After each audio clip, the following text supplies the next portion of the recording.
Okay, today we're going to be working on our Valley Forge DBQ. We have a packet. This should be the first page of your packet, and we're going to kind of go over the review questions from each of the sources and help you understand whether we will be for Valley Forge or maybe we'll be against it. So pretty much staying or leaving or quitting. So the overview.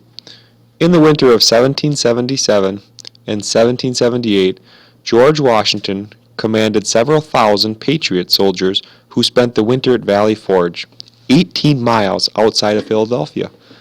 It was not an easy time. This mini-Q asked the questions. If you had been a soldier in Washington's army, would you have quit? So next I'm going to kind of cover these 4 documents and kind of go over each of them to help you have a better understanding.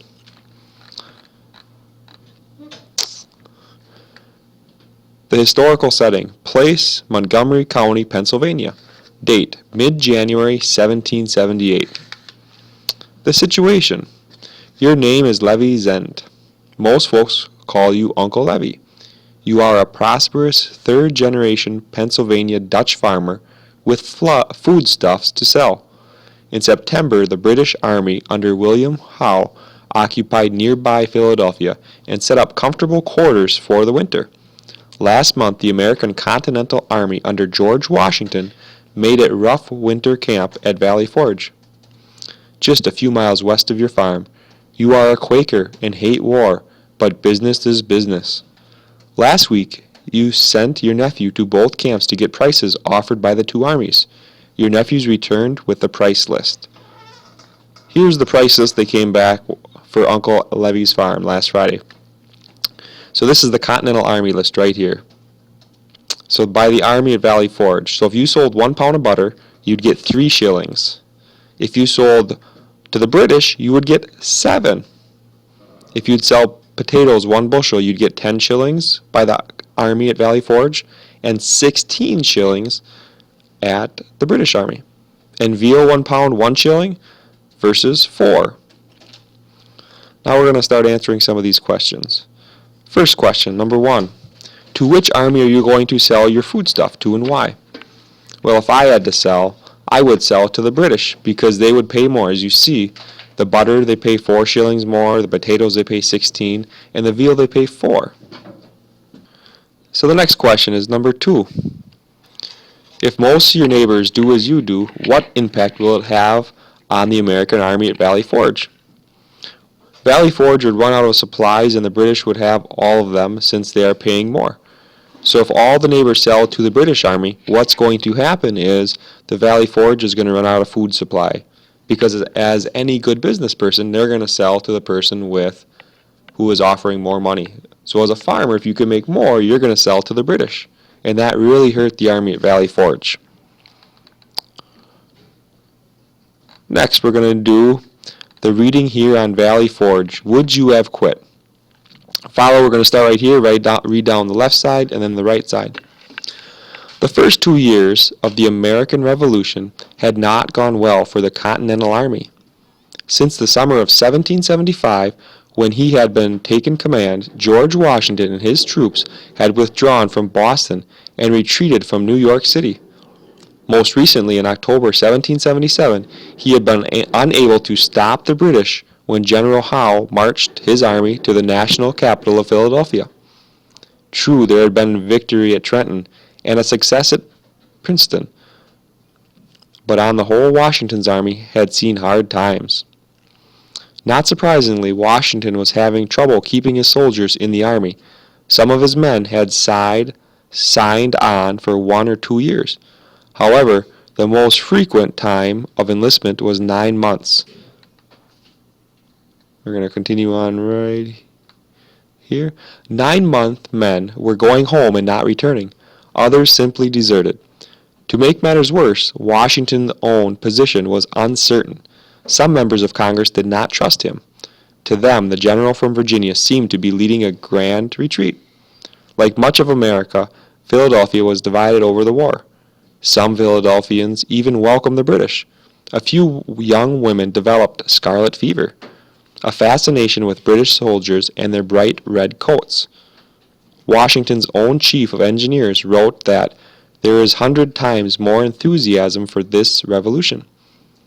In Paris, there is in all the United States together. With Howe's army of 18,000 comfortably quartered in Philadelphia, Washington decided to build a winter camp at Valley Forge, about 18 miles northwest of Philadelphia. It was not big enough to be called a village, with only a few fieldstone houses and mills for the forging iron. The Quaker farms in the area offered the promise of food for his men, and the camp would be close enough to Philadelphia to keep an eye on the British. It was the week before Christmas, 1777. The first job of men was to build log huts. Each hut was 16 feet by 14 feet, with a door at one end, a stick and clay fireplace at the other, and no windows. Each hut slept 12 men. There were no beds, just straw for the mud floor. Cold was one problem. Smoke was another. The huts would be home for the next 6 months. Some of the conditions experienced by the soldiers at Valley Forge are revealed in the 4 documents that follow. Today we know that most of the army survived the winter. We also know that on April 13, 1778, would reach camp that the French would join the American in the war. It was a huge turning point, but what we know today was not known in late December 1777. Victory seemed a long way off. In fact, for many, it seemed unlikely. Now, it is time to look into your own hearts of hearts. Your 9 months enlistment is up on February 1st, just 1 month away. General Washington is desperate to keep his army intact. You miss your family and are concerned about your aging mother. Examine the documents that follow and answer the questions. Had you been a soldier at Valley Forge, would you have quit? So that's basically what our document's going to be about. If we would stay with Washington and fight, or would we leave because the conditions are hard? So I'm going to cover 4 documents, and we're going to decide whether we should stay or go. So here's the questions to this part that we just read. If you look right here, question 1. In December of what year did Washington and his troops arrive at Valley Forge? Right here, Washington arrived at Valley Forge in December 1777. Question 2. How many miles is Valley Forge from Philadelphia? Valley Forge is 18 miles from Philadelphia. Question 3. Define or explain each of these terms. Continental Army is the American Army commanded by George Washington. Desert, to leave an army without approval. Scarlet fever refers to Philadelphia girls and women becoming infatuated with the occupying British soldiers and their red uniforms. Say we're going to continue on with Valley Forge.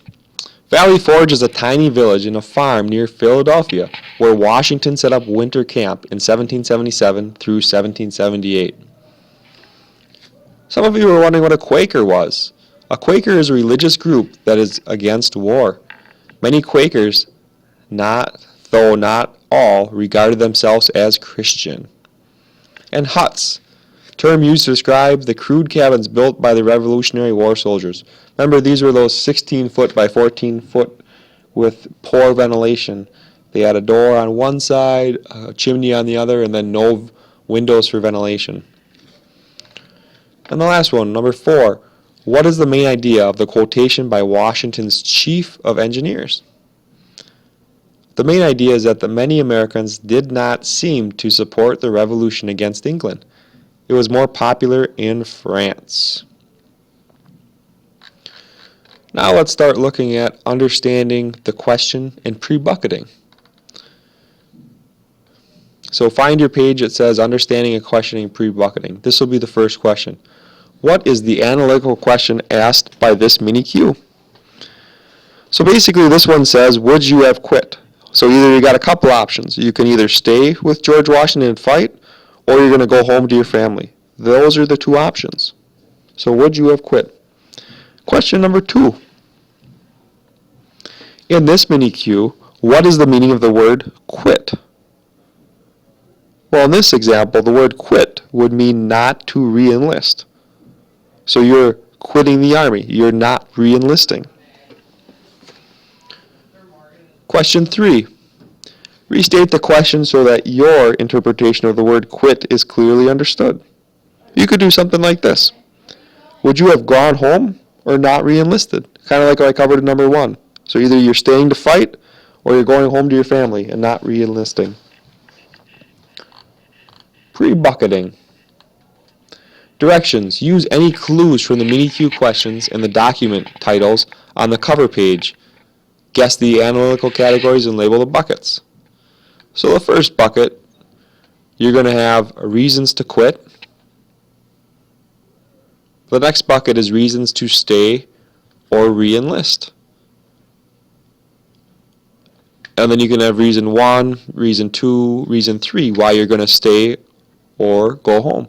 So we're going to cover a couple of documents here, and it's going to come up with many different reasons why we should stay or why we should quit. And we'll stop, we'll pause, we'll talk about it, and we'll go on. So the first document we are going to talk about. But before we do this, we need to pick, do I want to stay or go? If you're not sure, we'll take notes on both. Document A. Varied sources, including Noel F. Bush, winter quarters. So here's where the source is from. So estimate, this is document A again. Estimate of illness and deaths at Valley Forge between 1777 and 1778.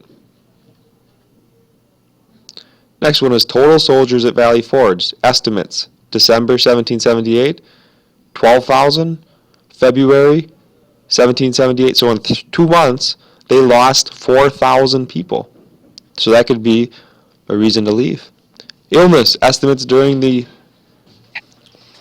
I think we left off at illness estimates during encampment. So encampment means when they were in the quarters closed for winter fighting. So in December, 2,898, and in February 1st, so pretty much about a month later, 3,989. So almost added 1,100. Deaths estimated due to illness during the encampment. It went up from 1,800 to 2,500 in June. So let's answer some of these questions. Is this document a primary or secondary source? And explain. It is a secondary source because it uses numbers over time. So it uses numbers from December through February. So over that data it's collected. It's not the time when it happens. Question number 2. Right here. On February 1st, 1778, how many soldiers at Valley Forge were sick? So let's look at our chart. February 1st, 1778, 3,989. So that's around 50% because remember there's only 8,000 soldiers left. Question number 3. What was the low estimate of the number of American soldiers who died at Valley Forge? 1,800. How could this document be used to argue for quitting? The health and survival odds were not good. In 1778, a soldier's chance of being sick and not able to report was 1 out of 2. Chances of dying was high as well. And the last question, how could this document be used to argue against quitting? Deaths were around 10%. If I went to war for a cause I believed in and was told I had a 90% chance to make it through, I would have stayed. So what are some reasons we could use for quitting or not re-enlisting? Some of these could be, look at the death totals. The death totals here, we lost, a third of our soldiers. So if I stay, an option might be I might get sick and die. So a big thing could be due to illnesses. Why would we want to stay if we are going to get sick and die? I'm going to continue on with the next podcast because I'm running out of time. So see you the next podcast.